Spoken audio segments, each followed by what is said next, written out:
This is Learn It from an 80s Song. I am your coach, Patricia Freiberg.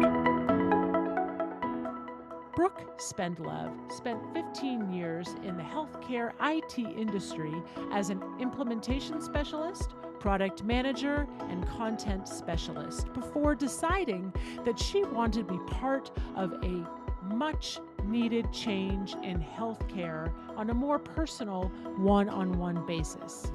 She obtained her master's degree in health and wellness coaching from Creighton University and started her path to create Spendlove Coaching.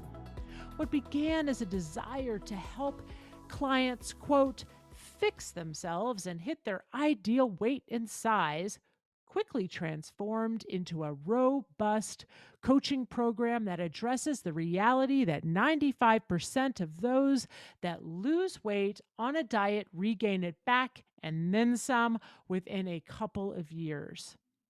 Diving into intuitive eating, Brooke discovered that the best approach isn't a diet after all. The best approach is healing your relationship with food and your body, embracing the body you have right now, and setting goals to incorporate health-promoting behaviors in your life. As a national board certified health and wellness coach, intuitive eating certified counselor, and NASM personal trainer, Brooke's programs focus on a whole person approach to health, addressing interconnectedness of our health and wellness. Brooke, it is so great to have you here with us today. Thank you so much for being here. Thank you for having me. I'm excited. So this is the part of the show where we talk about what song resonates with the story you're going to tell us today.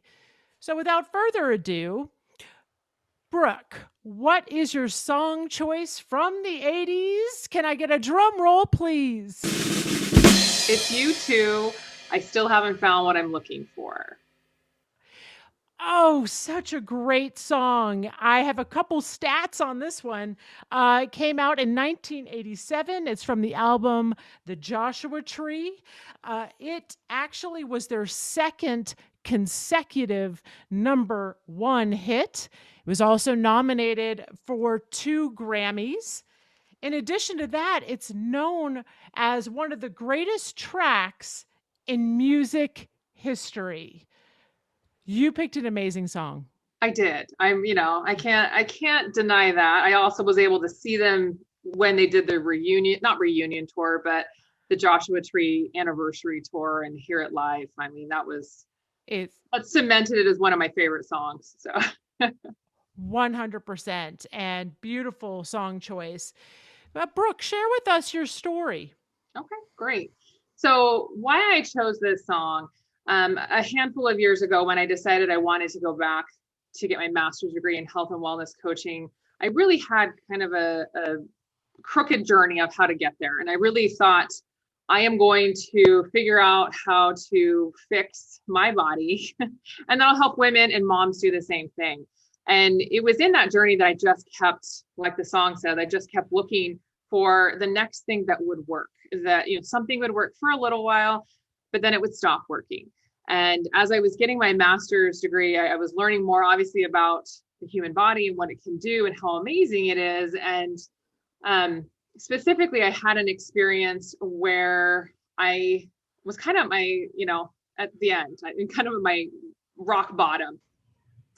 So I decided, okay, this last thing I was trying, it's not working anymore. So I need to do something a little bit more extreme, and let me try this cleanse because maybe my body needs to reset. I mean, you can see the pattern, Patricia. It was like, let me try this, let me try that, let me try this.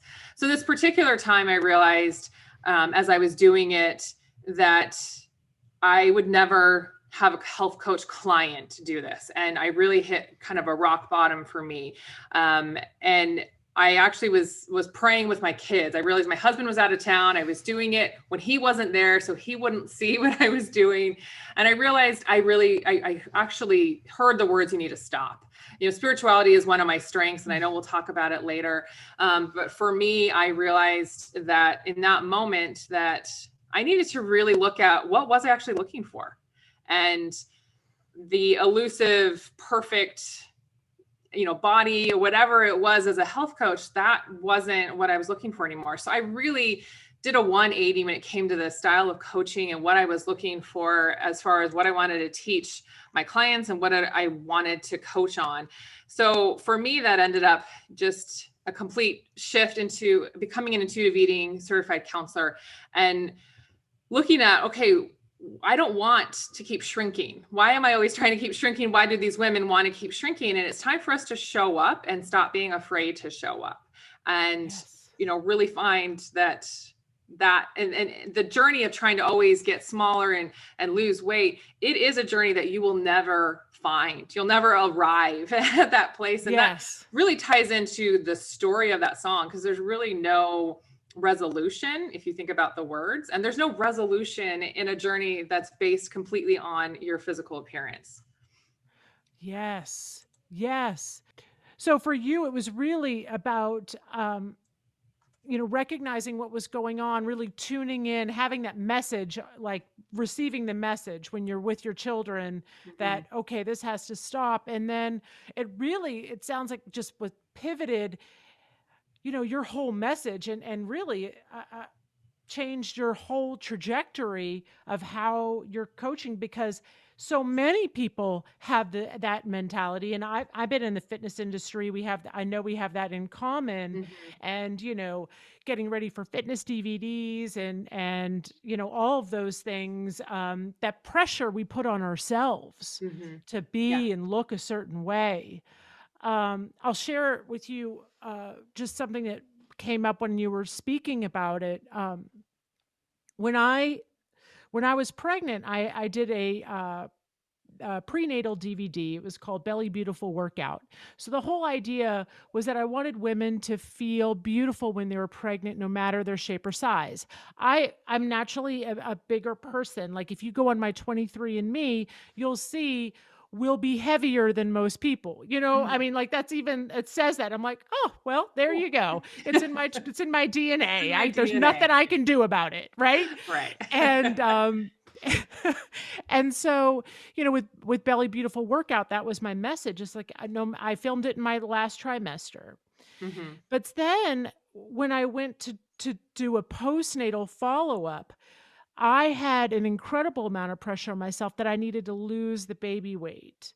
So I had to have actually a talk with myself, much like the message that you received, was that as long as I was breastfeeding, I couldn't lose a pound. Like I couldn't, the scale did not move. And I remember that from my first, and I was hoping it would be a different story with my second, but it wasn't.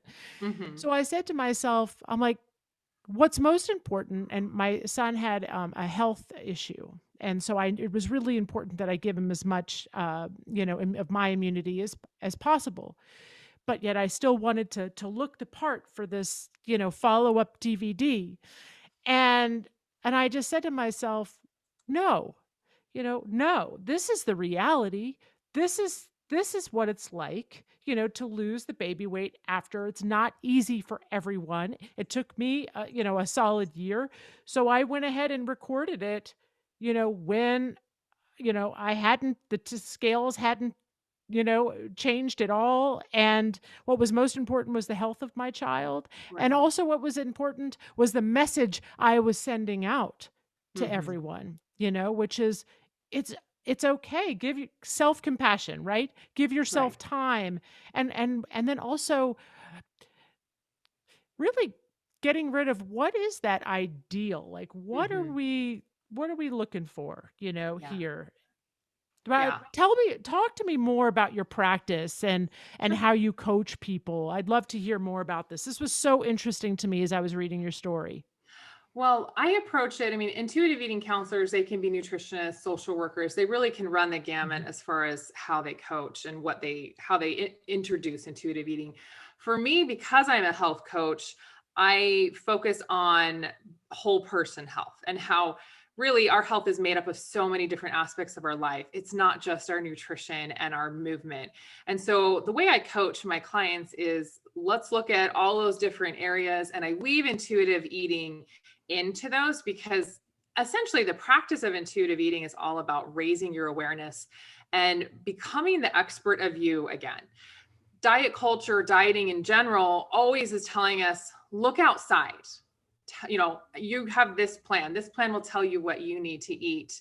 Don't look to your own body's cues to tell you what you need to eat. So it's all about flipping that on its head.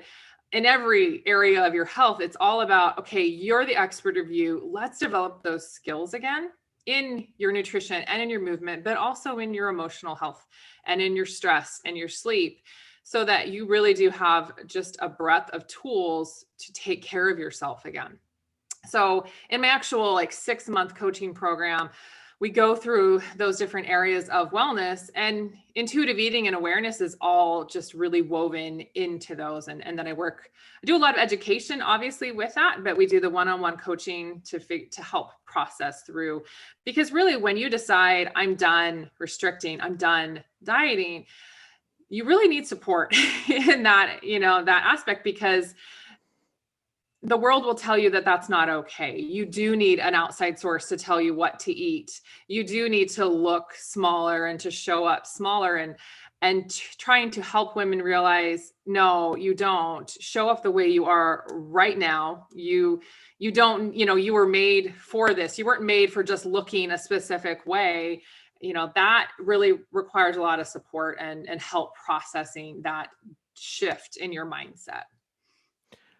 Wow, love that. And I imagine that, after all of those years of restricting and diets and this and that, we lose sight of our intuition. Like, we're not even listening at all, because it's all things that are thrown at us. Mm-hmm. Yeah.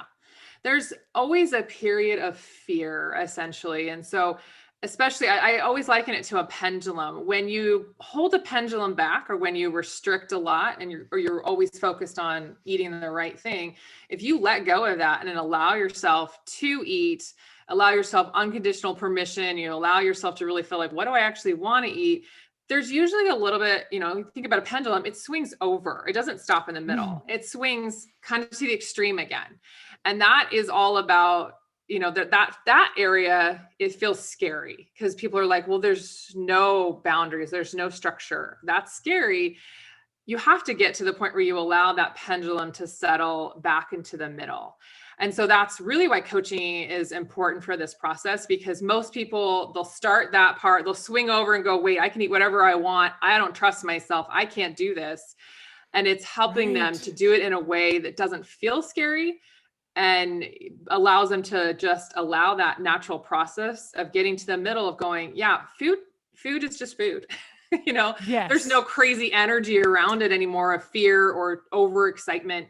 It's just food. And I can choose what feels good. And what you need, and be able to tune into your body. Like, I feel like I need a little more fats today, or natural, I feel like I need, some carbohydrates today, or, whatever it might be. You will know that.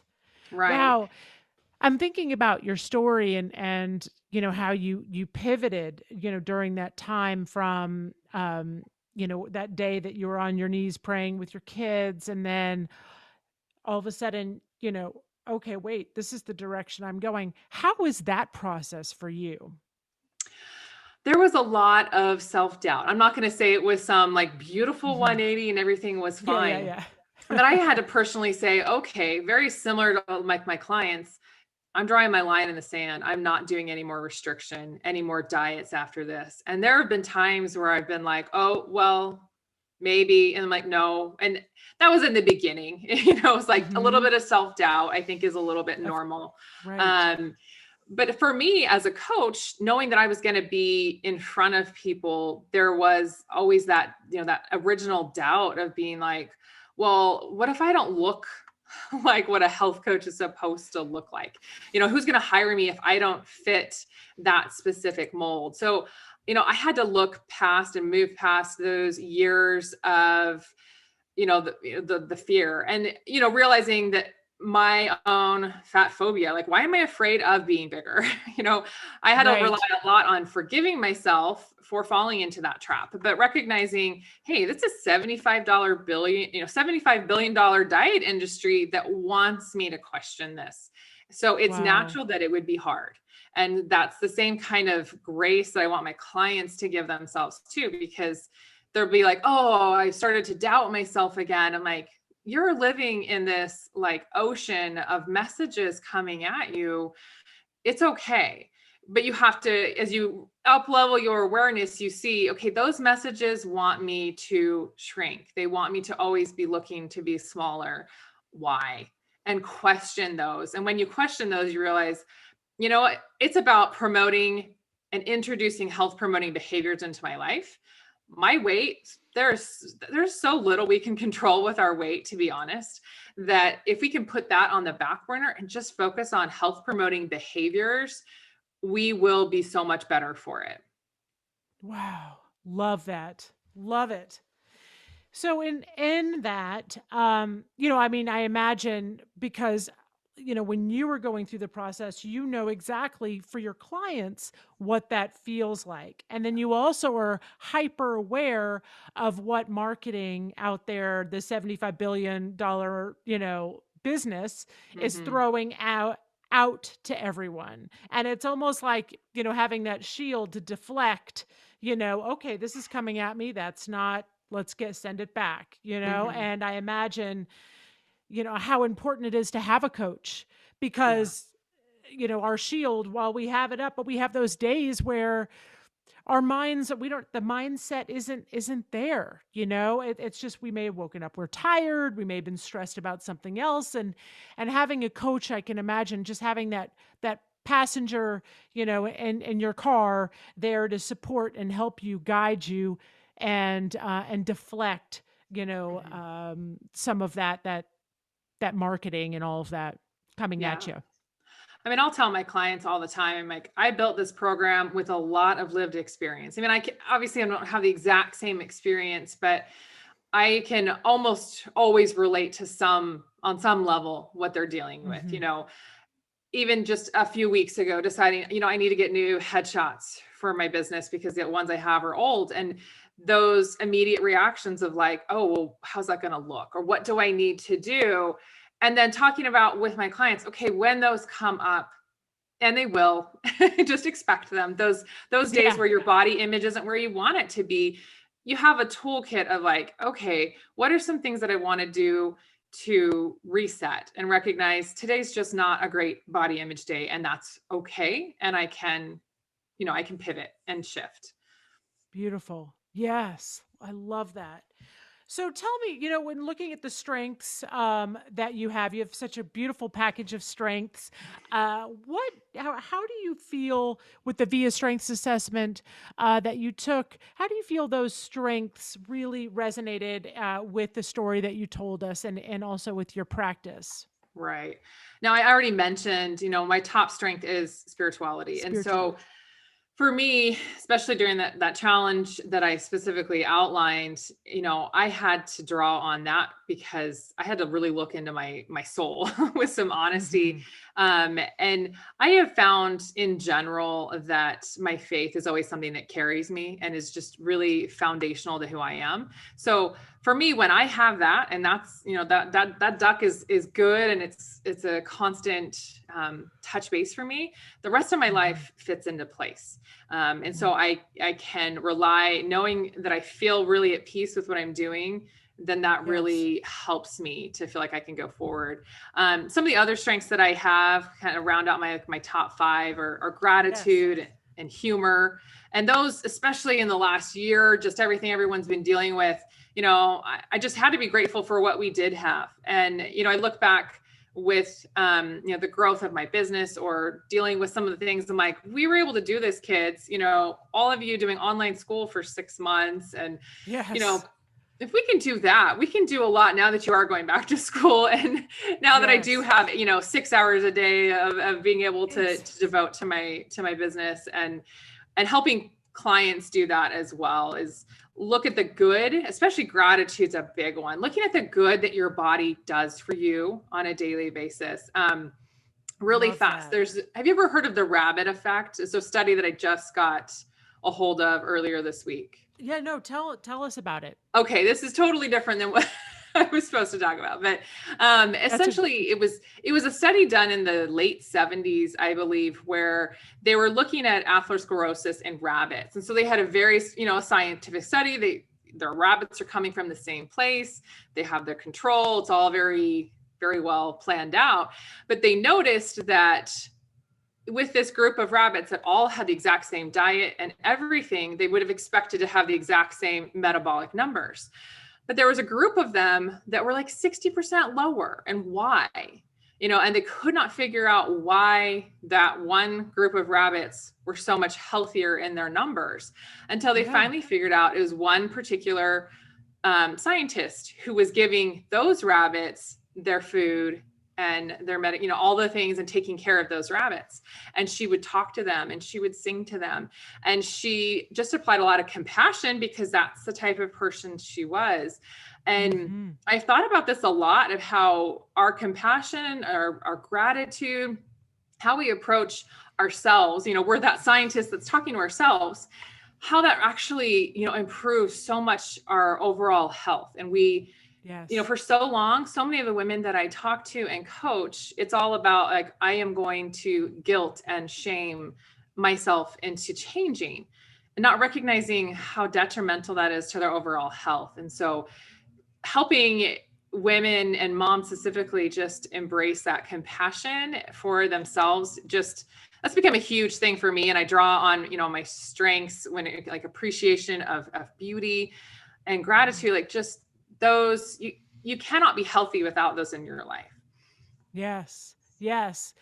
So amazing. I'm thinking about your strengths and reading your story and then hearing it. What's interesting about spirituality, there's definitely a lot of life meaning with that. It's really connected to life meaning.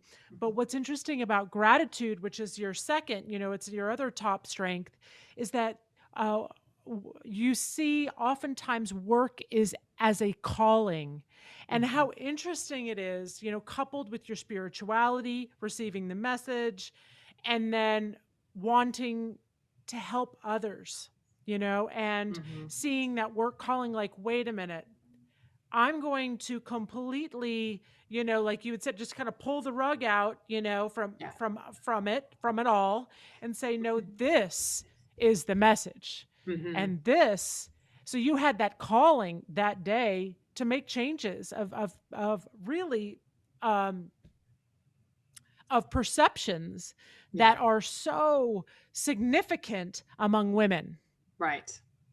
When I think back to what I would have done with my coaching business, okay, I'm going to help women get to a specific goal weight. I look back and go, I hope at some point I would have realized that wasn't fulfilling, and not if I didn't have to go through that experience myself. I am, like you said, so grateful for the constant searching that I was doing, so that I realized this isn't what matters. This isn't it. And actually, within the wellness wheel that I coach with, one of the sections is living your purpose or living your why. And whether it's a spiritual connection or just knowing, hey, I've got a calling, I've got a vocation that I feel really, empowered to follow. You're right. Like, it doesn't even feel like work half the time, because it is something I love doing. And I feel like, what, even if someone decides not to hire me, or they just enjoy consuming free content, I am planting seeds that will eventually change their life and help them to realize I am worthy and amazing exactly how I am. Love that. And then that's creating that ripple effect. And it's amazing how just small things that people can recognize, from the content that you put out there. They're just those small things, you never know how they can shift the brain, right? Let alone your own coaching clients and the education that you do. That's incredible. And And then also I love how humor was in your top strengths as well. And then that actually is also correlates with life satisfaction Yeah. and happiness.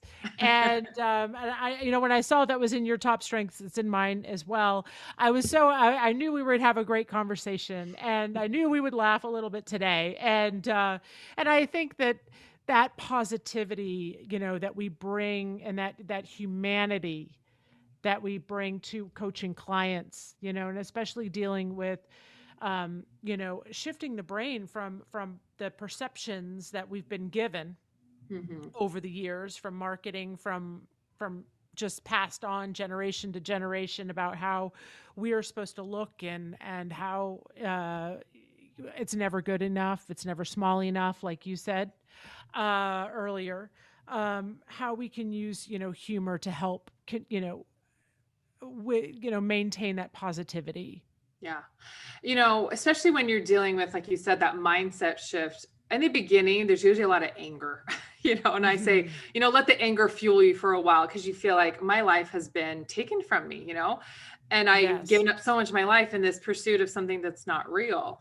But then anger doesn't help for very long. It's not a very useful emotion unless you're trying to, hurt someone, but you don't want to do that. And so, especially when you're talking about like, okay, now it's all about yourself. You can be angry at diet culture all you want, but then you have to just start to give yourself some compassion and find positivity in it, and be like, well, this is going to help heal. So I think humor, one of the beautiful things about humor is the ability to connect with someone, especially when you're coaching. Connection matters. And so I love, I'm a little bit self-deprecating when I'm talking to clients, just to help them connect with me. And, it can be just a way to laugh. And if they're laughing at me, I don't care. It helps them listen up and be willing to share and connect.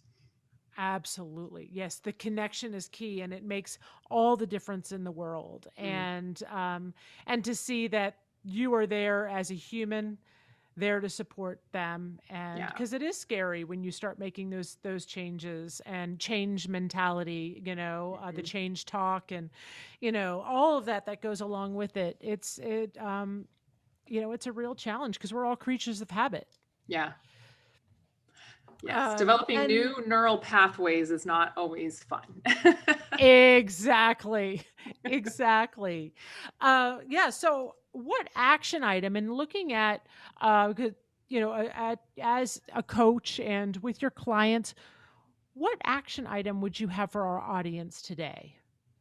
My action item, and there's a couple of different things I usually tell people to do. The first thing I love to have people do is just kind of take a look at their social media feed.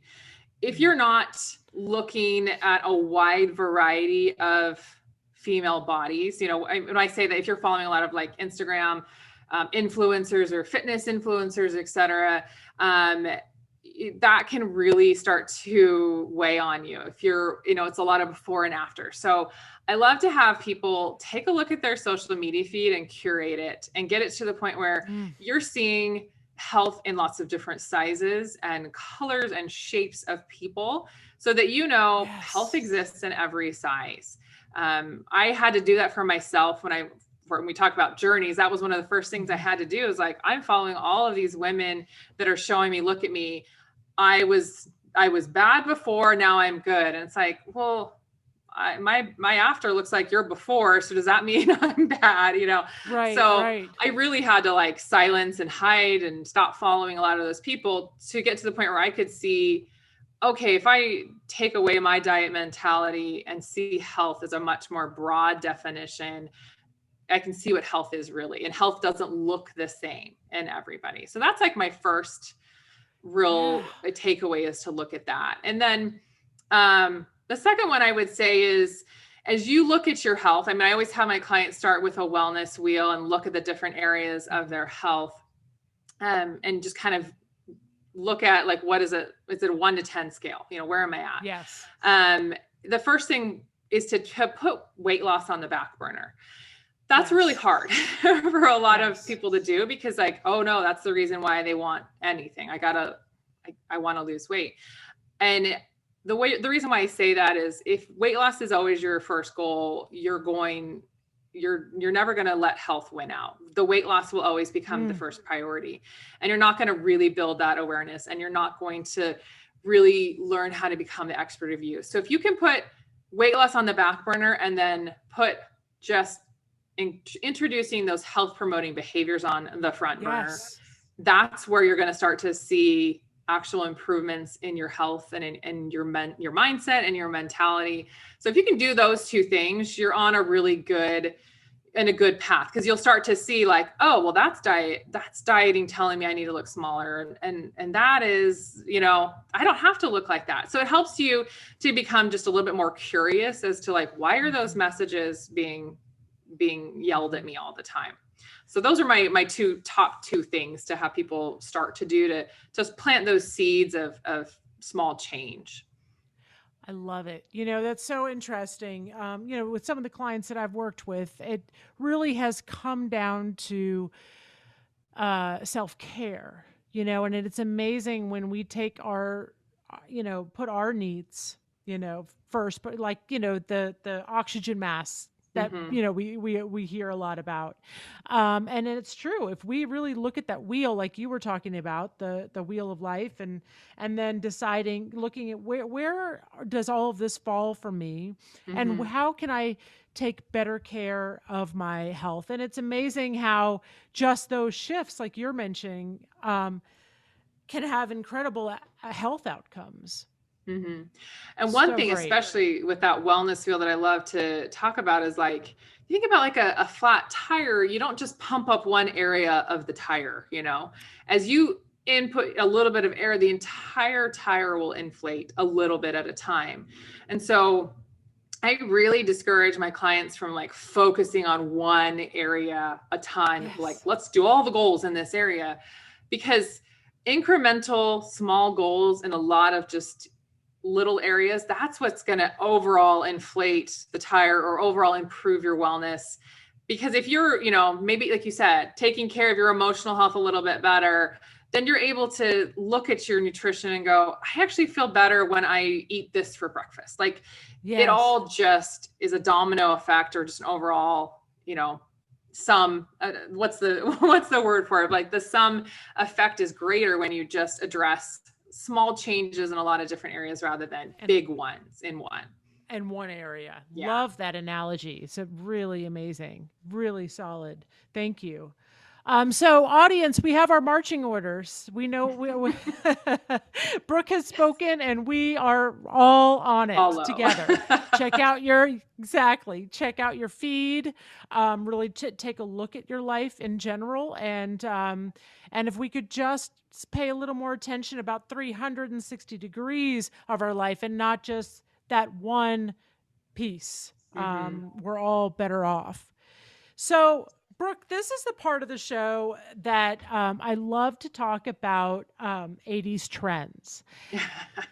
So, yes, and you picked the best 80s song. I mean, you really nailed it. We definitely had a lot of 80s trends that were really strong in our household. I'm the youngest of 5 girls, so the bangs alone, oh my goodness. I mean, I had a sister who her bangs were just something I envied her bangs. I mean, just really, really tall. Yes. So that was one I always aspired to, and a lot of neon and leg warmers for sure. Oh, love that. Okay. So what part of the country did you grow up in? So I grew up in Virginia, DC area.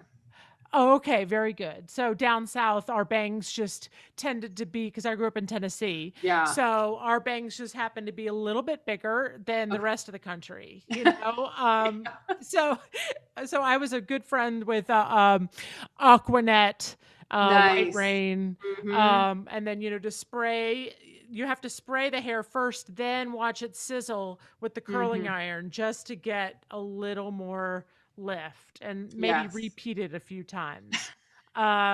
Separating it so it just got bigger. With the claw, right? Yeah. Like it's a little on top and a little on the bottom. Little on bottom.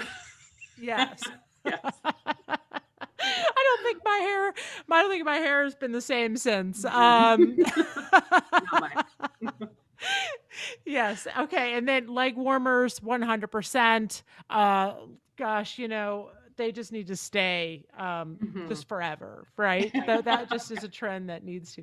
But what I love is that neon is so right now. I mean, you see those bright colors everywhere. I think the 80s are back. I didn't even know this podcast would be trending, I know, because of that. I mean, pegging your pants did a lot of that with the neon. Yes. It's like, I see boys wearing their pants like all pegged. They don't call it pegged, but I don't even know what they call it. But no, I think that's cinched, and they had like different I know what you're talking about though. I think it was I did that when I was in like 7th grade. I don't think that's a good idea. Yeah, no, it's not a good look for me. So good. So good. All right. Favorite, did you have any favorite commercials, jingles that you like the most? I always remember the double mint gum one. I don't know why. I think I wanted to be a twin. I'm not really sure. Yes. But that was one of the ones that just always would stick in your mind, like it never got out. So that's one I can think of. Yeah, it really is. And Big Red. Yes. Oh, yes. Big Red. Those between the two of those commercials, and I think it's the same brand. It's Wrigley's, right? I think it is. Yeah, they're both Wrigley's. Yeah. Not a good choice. Yes, it was really on trend. The gum you chose. So good. So Brooke, I loved your story today and all the information that you gave us and our listeners today. I'd love to know how we'd get a hold of you for coaching, how we get a hold of you for education around intuitive eating. Sure. Just your normal local, normal outlets. I have a website, spendlovecoaching.com. My last name is exactly like it sounds, but people think it's spelled more complicated. Spend love. So instead of spend money, spend love. Spend love. Spend love. So spendlovecoaching.com. And then also I'm on Instagram. So it's at Brooke Spendlove Coaching. And also on Facebook, just Brooke Spendlove Coaching. So I love to give out, free content as far as I do lives about once a week. And it's usually just around one of those wellness topics. And then I also have obviously some freebies. For people who are interested in actual one-on-one coaching, we do a discovery call that's completely free. And that just helps you, especially if you've never been coached before, have the experience of having somebody help you process through something. And so I sometimes will have someone go through an intuitive eating assessment just to see where their eating is at for a discovery call. Or if they come to me just knowing some of the issues that they want to work through, we have a really good session about okay, what does it look like to process through these things? So those are the best ways to get a hold of me. And so there's ways to contact me on both of those outlets. Wow. So great. Well, thank you so much, Brooke, for being here with us today and for all of your knowledge. And we all have our action items. So until next time. Thank you. Thank you.